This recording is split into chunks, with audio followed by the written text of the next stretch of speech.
Radio activity. ठीक है जी, radio activity क्या होती है, सबसे पहले इधर से स्टार्ट करते हैं। तो देखें जो रेडियो एक्टिविटी है इसमें से एक ऐसा प्रोसेस है जिसमें अनस्टेबल न्यूक्लियस से रिएक्शंस का बाहर निकलना, ठीक है, रेडिएशंस का बाहर निकलना। एक हमारे पास क्या हो, अनस्टेबल न्यूक्लियस हो, अनस्टेबल न्यूक्लियस से हमारे पास क्या निकले, रेडिएशंस निकले। अनस्टेबल न्यूक्लियस से जब हमारे पास रेडिएशन निकलेंगे, this process known as radioactivity, this process known as radioactivity, इसे हम लोग क्या कहते हैं, रेडियो एक्टिविटी कहते हैं। अब देखते हैं कि भाई ये रेडियो एक्टिविटी क्यों होता है, इसे रेडियो एक्टिविटी क्यों कहा जाता है। ये अनस्टेबल न्यूक्लियस आखिरकार क्या होता है, इसे हमने गुजरे हुए लेक्चर के अंदर एक्सप्लेन किया है कि अनस्टेबल न्यूक्लियस क्या है, इसे थोड़ा सा देख लीजिएगा, इसका बिल्कुल बेस है। सबसे पहले हुआ क्या, सबसे पहले एक साइंटिस्ट था जिसका नाम था हेनरी बेकुरल, ठीक है जी,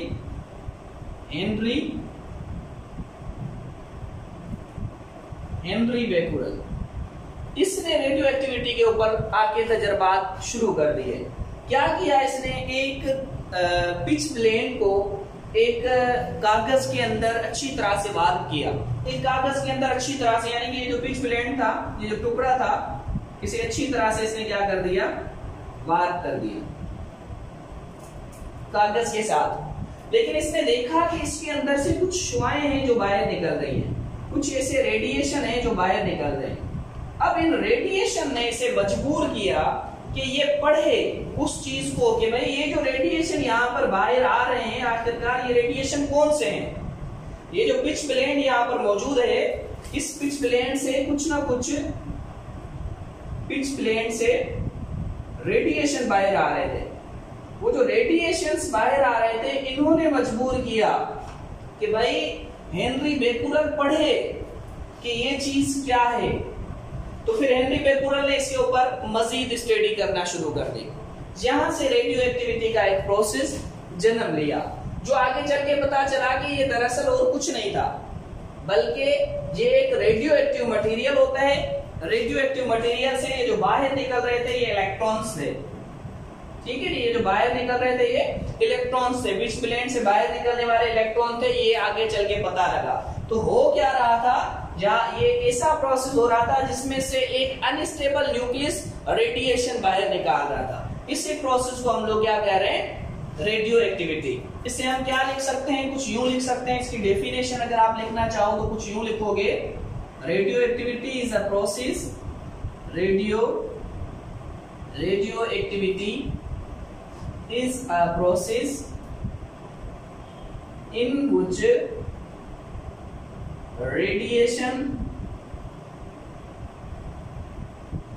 radiations form from unstable nucleus। Radio activity एक ऐसा प्रोसेस है जिसमें से रेडिएशन निकलते हैं अनस्टेबल न्यूक्लियस से, ठीक है जी। अब ये पिच प्लेन से रेडिएशन निकल रहे थे, तो हेनरी बेकुरल ने इसके ऊपर काम किया। अच्छा, एक आपको हस्बैंड और वाइफ की कहानी सुनाता चलूं।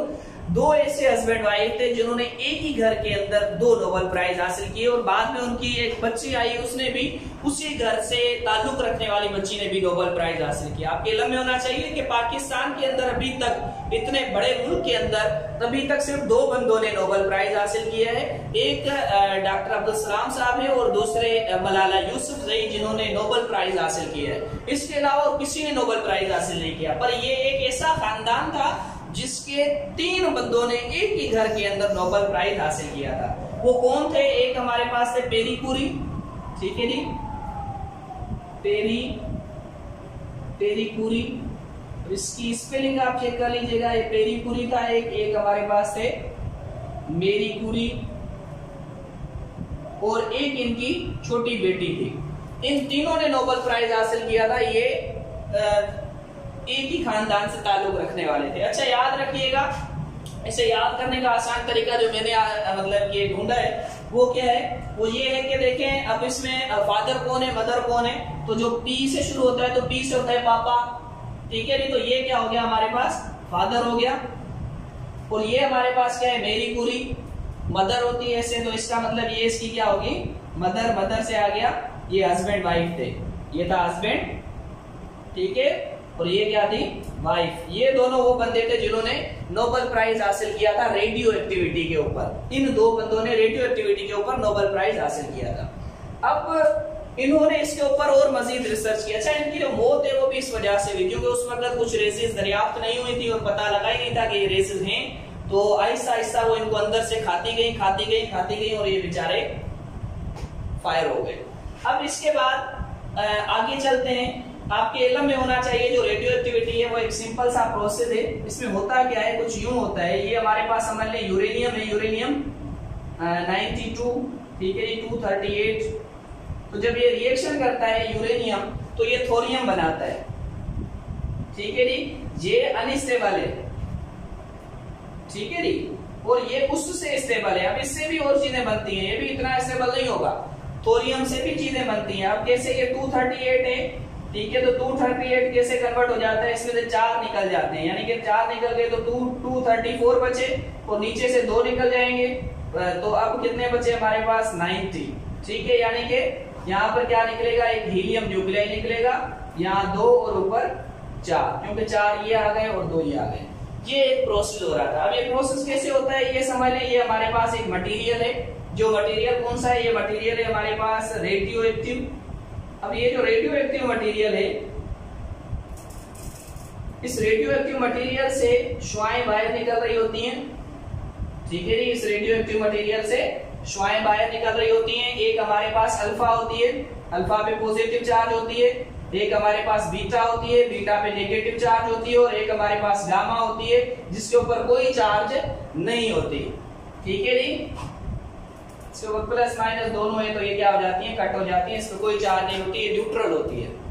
तो अब ये कैसे पता चला कि इसके ऊपर पॉजिटिव है, इसके ऊपर नेगेटिव है, या इनकी जो प्रॉपर्टीज हैं वो क्या है, तो आ जाते हैं उसे डिस्कस करते हैं कि भाई हमारे पास इसकी प्रॉपर्टीज क्या है।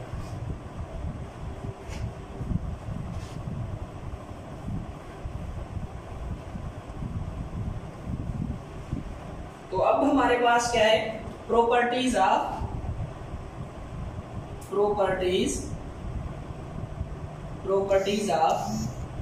Alpha,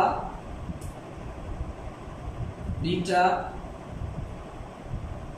and gamma. Properties of alpha, beta and gamma. तो सबसे पहले हम जिस चीज की जानिब आ जाते हैं वो हमारे पास क्या है, अल्फा रेस। अल्फा रेस, अच्छा, जैसे मैं पहले बता चुका हूं कि ये था क्या, ये दरअसल एक मटेरियल था, ठीक है जी, रेडियो एक्टिव मटेरियल मतलब अनस्टेबल न्यूक्लियस था, ठीक है जी, रेडियो एक्टिव मटेरियल, इस जिसका मतलब हमारे पास क्या होगा, अनस्टेबल न्यूक्लियस।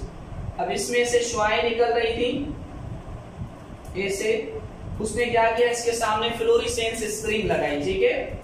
फ्लोरेसेंस स्क्रीन क्या होती है, फ्लोरेसेंस स्क्रीन वो होती है जिसके अंदर चमकने वाली, ठीक है, जिसके ऊपर जब कोई रेडिएशन गिरे तो उसके अंदर चमक पैदा हो, उसमें इल्यूमिनेशन हो, उसमें फ्लोरेसेंस हो, उसे फ्लोरेसेंस स्क्रीन कहा जाता है।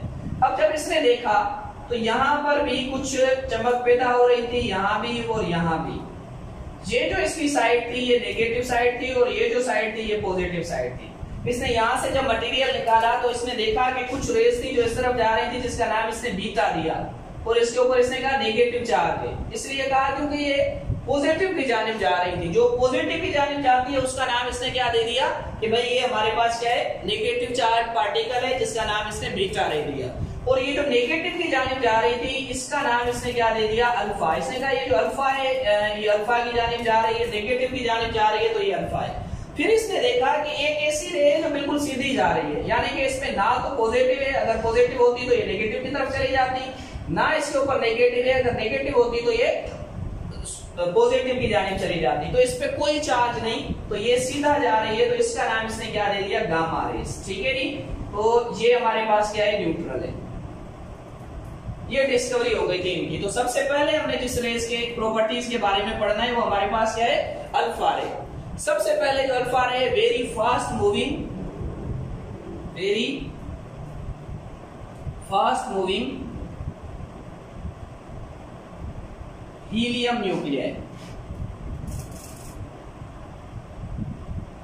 ठीक है, ये वेरी फास्ट मूविंग है, हीलियम न्यूक्लियाई है। ठीक है, अब इसके बाद दूसरी चीज हमारे पास आ जाती है इसके अंदर, वो क्या है, दे काज bright flash.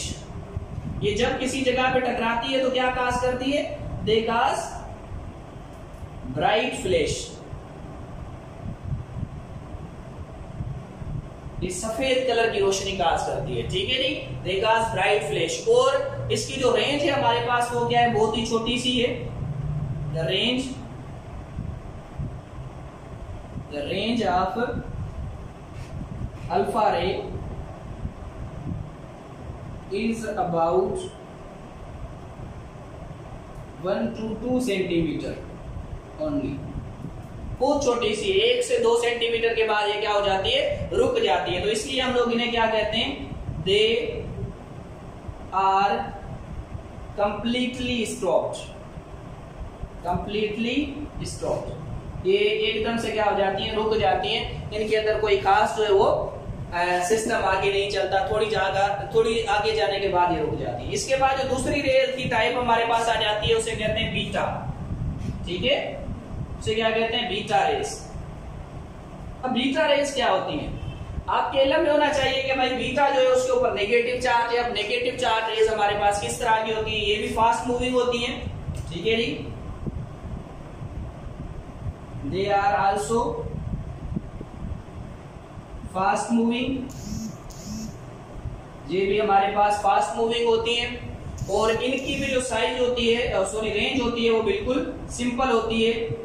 They also have very short range, वही सेम जो हमारे पास अल्फा की पाई जाती है 1 से 2 सेंटीमीटर। इसकी भी जो हमारे पास होती है वो बहुत कम होती है। और क्या होती है, दे पास फ्रॉम, ये गुजर जाती हैं थिकनेस मीटर से। थिकनेस मीटर, ठीक है, ये मीटर से क्या होती है, गुजर जाती है। तो ये हमारे पास एक सिंपल सी प्रॉपर्टीज है बीटा रेस की। अब इसके बाद जो हमारे पास आखिरी बच जाती है वो एक गामा रेस, और गामा सबसे स्पेशल है। ठीक है जी, तो आ जाते हैं जी कि गामा रेस क्या है। तो देखिएगा,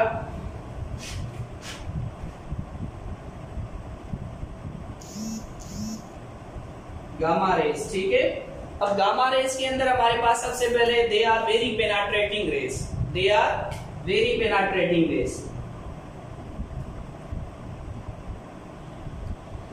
दे आर वेरी पेनिट्रेटिंग रेस, ये बहुत ज्यादा पेनिट्रेटिंग रेस है। ठीक है जी, और दूसरी इनकी जो सबसे बड़ी खासियत पाई जाती है, ये जैसा कि गामा है तो इनकी जो शॉर्ट वेव्स है और ये इलेक्ट्रोमैग्नेटिक वेव्स हैं।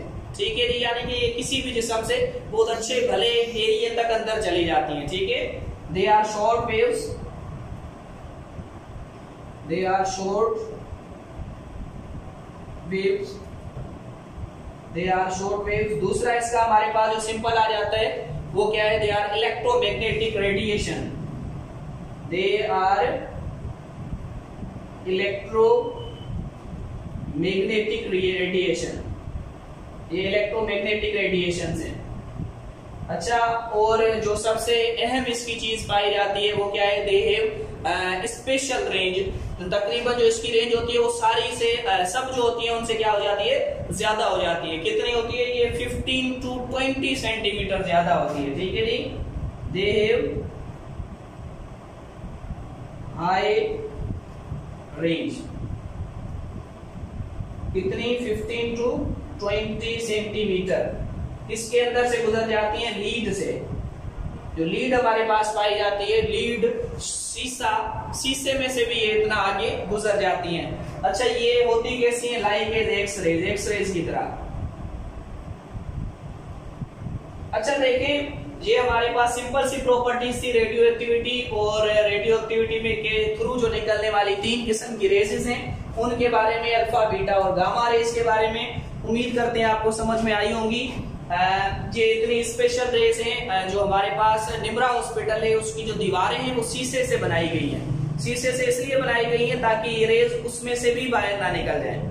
वहां पर कैंसर के लोगों की ट्रीटमेंट की जाती है लेंसेज के थ्रू। तो देखें ये बड़े स्पेशल टॉपिक हैं। और जो पेरी कुरी और मेरी कुरी की डेथ हुई थी वो भी इस वजह से हुई थी कि ये रेसेस उनके जिस्म से क्रॉस कर रही थी।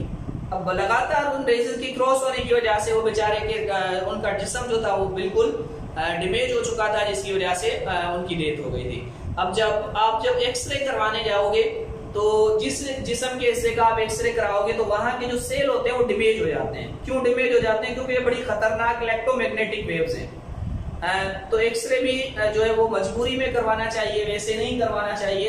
ये हमारी सेहत के लिए बहुत ज्यादा नुकसानदायक। तो ये सिंपल सी प्रॉपर्टीज थी, यकीनन समझ में आई होंगी। अगर कोई चीज समझ में ना आई हो तो आप लोग कमेंट्स के अंदर पूछ दीजिएगा, तो इंशाल्लाह उसके ऊपर फिर से एक लेक्चर दे देंगे, नहीं तो आपको वहां पर आंसर दे देंगे।